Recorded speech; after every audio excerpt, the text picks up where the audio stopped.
Ma'am இப்போ next week நான் கோயிலுக்கு போகணும் மேம். ஆனால் அந்த டைமில் என்னோட பீரியட்ஸ் வருது. அது ஏதாவது தள்ளி போகிறதுக்கு ஏதாவது மாத்திரை இருக்கா மேம்? சரி, இன்னைக்கு வந்து இந்த பீரியட்ஸ் தள்ளி போகிறதுக்கு டேப்லெட் போடுறது ஒரு கல்ச்சராகவே மாறிட்டு இருக்கு.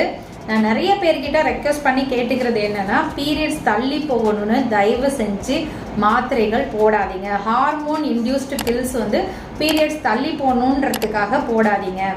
ஏன்னா இந்த மாதிரி செய்யறதுனால நிறைய பேருக்கு கர்ப்பப்பையில கட்டிகள் வருது, சினைப்பையில கட்டிகள் வருது, இன்னும் சொல்ல போனா கேன்சர் மாதிரியான கட்டிகளை அது உண்டு பண்றதுக்கு காரணியா இருக்கு. இதை மெயினா இன்னைக்கு சொல்றதுக்கு காரணம் என்னன்னா, இன்னைக்கு நம்ம கிளினிக் ஒரு பேஷண்ட் வந்திருந்தாங்க. அவங்களோட இதுல வந்து சில சாங்கியங்கள்லாம் பண்றதுக்கு தடையா இருக்குன்றதுக்காக அப்பப்ப இந்த பீரியட்ஸ் தள்ளி போகிற டேப்லெட் போட்டு யூஸ் பண்ணிகிட்டே இருந்திருக்காங்க. ஸோ அதோட விளைவாக கட்டிகளோட வந்திருந்தாங்க. மேலினன்ஸ் ரிஸ்க் இருக்கக்கூடிய கட்டிகளோட வந்திருந்தாங்க. ஸோ அதனால தான் இந்த விழிப்புணர்வை ஏற்படுத்துன்றதுக்காக இதை சொல்கிறேன். தயவு செஞ்சு பீரியட்ஸை தள்ளி போகிறதுக்கு எந்த மருந்து மாத்திரைகளும் யூஸ் பண்ணாதீங்க.